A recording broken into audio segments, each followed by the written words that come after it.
Ďumbier je tuto, keď sa takto pozrieš. Ono, hore potom sú ešte také skaly.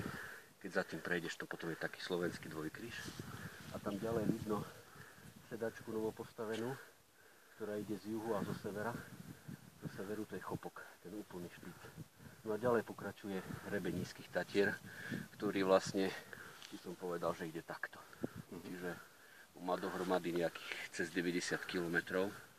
A je to veľmi pekná, zaujímavá trasa, aj v lete, aj v zime schodná, že vlastne ideš po hrebení, ale hrebeň si nepredstavuj tak, že máš akože to je rovinka, lebo aj hrebeň má zúbky, takže ideš po tých zúbkoch hore, dole.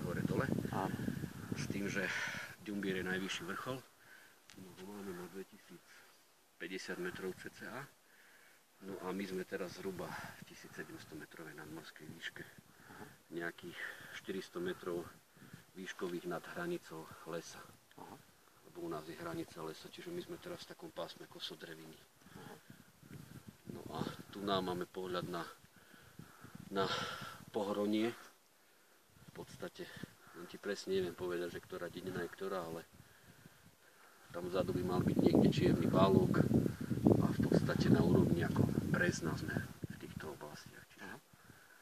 A čím sme sa to pásli po ceste okolo chodníka? Čučorietkami. Vaccinium myrtillus po latinsky. A ako sa povedia brusnice? Vaccinium vitis idea. Zaujímavé. Myslím si. Tak sa naočkujeme ešte aj po ceste naspäť. V Národním parku. A taký sme pekný fialový. Dovidenia.